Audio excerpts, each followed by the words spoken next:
Hello and welcome to a special edition of Moxie Talk with Kirt Jacobs, where we sit one-on-one with those individuals seeking the office of Louisville Metro Mayor. In addition, all candidates seeking this office were notified and offered the opportunity to appear on our program. Now, our sole purpose today is to allow the candidates a chance to offer the audience some keen insights into how they see themselves and their potential mayoral administration, and most importantly, just what makes them tick. I'm Kirt Jacobs, host and creator of Moxie Talk with Kirt Jacobs, and we're coming to you from the Louisville Metro TV studios in downtown Louisville, Kentucky. And joining us today is Republican mayoral candidate Mr. Bill Dieruf. He's currently in his 12th year as mayor of Jeffersontown, Kentucky, and he is seeking to be Louisville Metro's next mayor. Mr. Dieruf, welcome. Thank you for having me on. This is fantastic. It's nice to be down in the City Hall where you're recording this. Absolutely, I appreciate it. Well, let's get started. What drives you to have pursued a life, if you will, in public service, because you are currently the mayor of J-Town? Well, for 30-something years, I ran a hardware store, which is the oldest family-owned business in J-Town. And J-Town was having financial problems, having a moral problem, and they needed a lift. And I realized that it wasn't the money you made, it's what you leave behind. So stepped up, ran for office in order to change J-Town. And during that time frame, very quickly, we refinanced the whole city from $17 million, paid it off 11 years early without raising taxes. And then we put money in the bank to pay cash for everything going forward. So when we look at Louisville, it's the same way. We have a problem where we don't have the pride we should have, and we're having financial problems coming in the future from my understanding of Metro Council. Who or what inspired you to a life or a career in public service? Well, there's two people. One is my grandmother, Nana. She started with Recovery Incorporated, and that's helping those people that have possible nervous breakdowns. She realizes that any day, any person could have that problem. That's true. And then my father, opening the hardware store originally, he realized helping the community, when you come in a hardware store, whether you want a 5-cent nut or you want a $30,000 Bobcat, you have a problem that needs to be resolved. Sure. And you want it resolved right there, and it doesn't matter who you are or what it is, it's a huge problem to you. So it was time to move into the next step. Whom do you credit most influential in your life, Bill? And it could be more than one, personal or professional. Most influential person was Jesus Christ. When we, at the end of the day, you look back and say, did I perform as what God wanted me to? And that was my upbringing through my family and everything else, that we believe that we should move forward with what is most respectful for people, what we believe in, and bring the morals and the values to the community through yourself, not through preaching, but through actually living them on a daily basis. I love this next question. What is it like to be Bill Dieruf? It's busy. People ask, when do you sleep? Because I run a city. I mean, I have police department, public works, all the different silos that are downtown here. And then running for office, I'm anywhere from in Portland or Valley Station or Prospect or J-Town on a given day at night or whatever. But then the biggest pleasure I have is on a weekend when we're taking care of grandkids, and they want me to get up at 8 o'clock in the morning and cook them pancakes and then take them to the soccer game. That's what we live for, is the family. I mean, anybody that comes work for me, the first thing I tell them is family is the most important thing, job comes second. I like that. What was the most defining moment of your life, Bill? And again, it can be more than one, personal or professional. And I hope I can get through this, the most defining moment was the passing of my first child. Sorry. No. It is, you asked for the defining moment. Stephanie was born 3 months early. We were at Norton's for 3 months during that time frame. She lived 18 months, but she had a trach, and her expressions on her face made you want to live every day to the max. So what she brought forth was, you live every day as if there's no tomorrow, and you don't know how long you're going to live. So the earth-changing thing was, do what you need to do today and make it count. I like that. I appreciate your authenticity on that, Bill. Thank you. What do you consider to be your biggest triumph? Again, it can be more than one, personal or professional. Well, if you look at it professionally, bringing J-Town out of the financial situation they had and bringing the pride back to a community where our saying is where everyone is family. And you ask anybody that's in that community, they say, I'm proud of being a Jeffersonian. We want to bring the same thing to Louisville. We want to be able to, when I leave as term of mayor, I want people to say Louisville is the place that I would ask my friend to come move, because I'm proud of it both as a family and I want to raise my kids here. What do you consider to be the hardest life lesson you've ever had to learn? The hardest life lesson would be the fact that time is limited. When we're young, we're energetic. We think that we're invincible, and time will never end. We never see at the end point what we're going to leave behind. And now that I am more mature, moving on, I see that time is limited, and it's not the money you make, but it's what you leave behind that is very important. Do you feel like your life lessons and triumphs have made you a better leader? Oh, absolutely. You know, the one thing that I've learned over time is that 80% of something is better than 100% of nothing. So when you get people to a point that everybody agrees on 80%, move forward. You may make a mistake, and in a position in politics, so many times people are afraid of making mistakes. We are human. We're going to make mistakes. Move to a different direction and improve and get the 80% that we agree on. Let's move the city forward, and then let's get the 20% we don't to see where we can move at the next point. Don't wait, as time is limited. What do you find exciting about the possibility of being the next Louisville Metro Mayor? I mean, it's a pretty daunting task, and I admire your moxie. That's why it's called Moxie Talk. But what do you find exciting about it? Well, the most exciting thing is I am a mayor. Been doing this for 12 years successfully, and I have a passion for it. I see that what I do, rather than retire and do something that you don't have passion for, keep continuing what you are doing because you have a love and a passion for it. But when we look downtown Louisville, the one thing we've done in this community, we've done merger. We've merged police, we've merged public works, we've merged parks. But the one thing we haven't done is unite the people in this community in all parts of this community. And as mayor, my goal would be both to bring the pride back, and that starts in the mayor's job.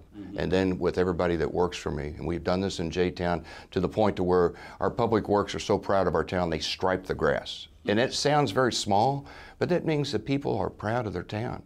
So in Louisville, we need to make sure that we have both the West End, the East End, and all parts of this community united in the future, because the safety is a key moving forward. What do you consider, Bill, to be your biggest or most significant risk, and did it pay off? I had 30-something years, I was running a hardware store. Had a great time, a lot of good customers. It's family-owned business, successful, going through anywhere from recessions to the good times and the bad times. And all of a sudden you go, I'm going to step aside from that and run for mayor because our town needs help. And so you didn't know if you're going to win. I was running against an incumbent. It was a challenging race. I came out the victor, and then the next 12 years, I both was not challenged. So it showed that we were moving the community forward, but it was a risk taking that first step. Coming downtown Louisville is not. It's a passion and a love. It's not a risk, because we can move forward. What do you consider to be your best piece of advice, Bill, and how would you apply that as a Louisville Metro Mayor?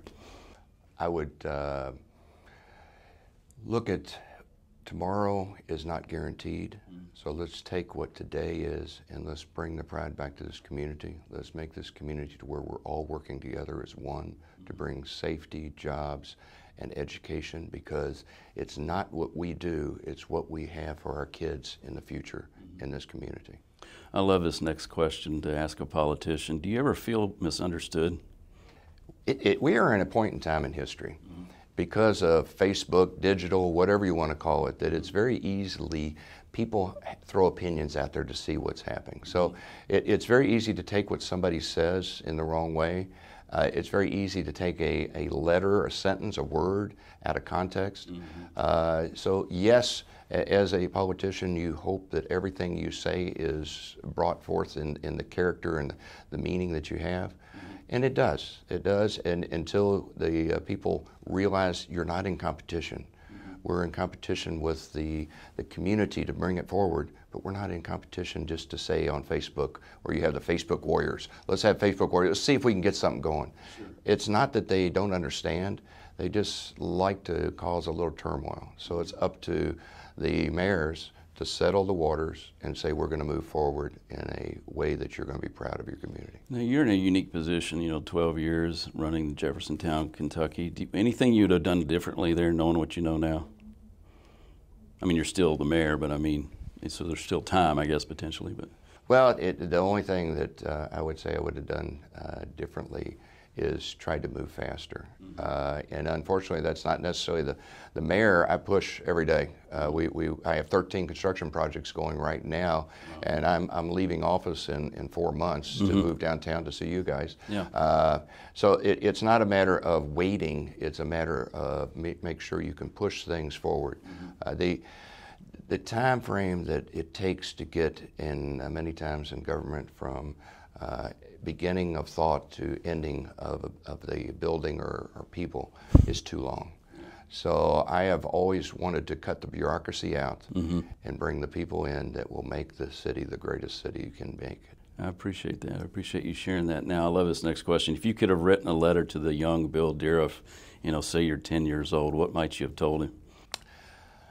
Well, I would say, watch what you ask for because you're going to be mayor of Louisville someday. I like the moxie, man. I like the confidence. I hear you. So in the next years, before you get that final vote that says you have the office in downtown Metro Louisville, make sure you are the leader that people want you to be. Make sure you have the integrity that brings forth, that leads a city. Make sure you have the honesty. Make sure you understand how to unite people. A leader is somebody that's not necessarily the person that is at the very top. It's the one that has the people around him that makes what is great.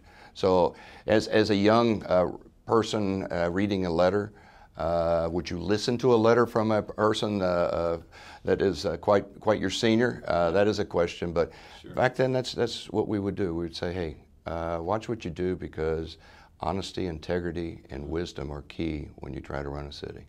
Can you define success or leadership in one word, as I always say in the great English lexicon, Bill? You can do a phrase, and it can be more than one word if you like. You have to realize you're asking a mayor to do one word, and without it, that really doesn't work. No. But I mean, you have integrity, wisdom, experience, and proven. And if you put the key word in there, because you say successful leader, if you put the word in between, it'd be successful, proven leader is what people are looking for now to lead them in the future, because right now we're imploding. If you could change one thing in Louisville Metro, what would that be? Okay. But all joking aside, you asked me the question, I give you the answer. But the one thing I want to do is, as I mentioned before, is make this a community you're proud of, that you're united in purpose, because we're not in competition with each other here. We're in competition with the rest of the world. So when we try to bring people that want to move here, or people want to live here, or the safety of here, the key thing amongst all of us, if we're united, both police, community, mayor's office, we can bring safety back. We can make it to where you feel safe. You don't have to worry about your kids' bullets coming through the window and your kids have to sleep in a cast iron tub, or you being hijacked at Kroger. But as a community united, we can't move fast enough forward. It is fantastic what we do. If you're fortunate enough to be elected the next Louisville Metro Mayor of Louisville, what might a Bill Dieruf mayoral administration look like? With administration will be a team that brings the wow experience to customer service. I mean, when you talk about retail, and when you talk about J-Town, this is the conversation I have with our employees every once in a while. If somebody comes into our office or calls into our office on a Thursday at 4:20, you close at 4:30, you answer the call and solve the problem. You don't wait till next week when you have time. You give that customer service that you expect when you go out to someplace. And then the second thing would be a team that brought the pride back to Louisville. Okay. And I say that many times because it starts with the mayor's office, and then it's everybody that works for the city, and then it comes down to the residents believing in the city. Okay. Now on the flip side of that, Bill, if you're unfortunately not elected the next Louisville Metro Mayor, what might you see yourself doing in the community? Well, I would take that question and flip it. I was with Denny Crum the other day, and I said, people say, I asked Denny, I said, now, Have you ever gone to the national championship and somebody asked you, are you going to come in second? So as mayor, I have no thought process of ever coming in second because my goal is to move the city forward no matter what it takes to sit downtown and move it forward. Now, Bill, where do you see yourself if you are fortunate enough again to become Louisville Metro Mayor at the end of 1 or 2 terms? Where do you see the Bill Dieruf Mayoral administration? How would it be remembered? It should be remembered as one that was community-driven, one that, as a mayor of Jeffersontown, when I leave office there this year, after my 12 years, I want people to be able to say that he brought the community back. He never put his name on anything because it's not about me. It's about the people in the community that bring the community to where it should be. So as we want to be remembered as, it's not about the name on the wall of something that you built. It's about what you left behind that the people remember. So, Bill, you know, at the end of 1 or 2 terms, you know, you're successfully elected Louisville Metro Mayor and then possibly re-elected. What do you see yourself doing at the completion of being Louisville Metro Mayor? Well, as we leave the city with in a position that it is proud of, and everybody is moving forward, what you see as leaving that office is you want to make sure you help the next group coming in to make sure the city keeps on moving forward. So, because it's a shame all of a sudden you climb all the way up to the top of the hill and there's not the person there to say this is what we've learned, because along the way there's pitfalls, and you don't want history to repeat itself on something that you found did not work. So as I leave office, I would help the next persons coming into office to make sure Louisville continues to be the one that we lead. I like that. Now, this is the question we offer. You get 1 minute roughly to address the audience, and basically we call it a closing argument for those that are attorneys that might be watching this in the audience. You get to kind of plead your case for why you should be Louisville's next Metro Mayor. Many people have said to me that change doesn't happen unless we have change. I have said as I travel across this community, people want a proven leader that they can believe in on day one to move the city forward. But more importantly, as a community, the one thing we have to do is stop saying we want to be like somebody else. We stop saying we want to be like Cincinnati, we want to be like Indianapolis. Let's be the leaders and not let them tell us what we need to do. Let's be leaders and take what they have and improve it and let them follow us. And as a mayor now and a mayor in the future, I want to take this city to where you're proud, to where you say, I want to raise my grandkids here. I want the grandkids to raise their family here. I want this to be a place that everybody in the United States says, this is the place to move. This is a place that is absolutely the best place to be. Well, Mr. Dieruf, I think that's a great note to end on. Good luck to you. Thank you, Kurt. Appreciate being here. Thanks for being on Moxie Talk with Kirt Jacobs. And I want to remind everyone to please go vote on Tuesday, November 8th, 2022.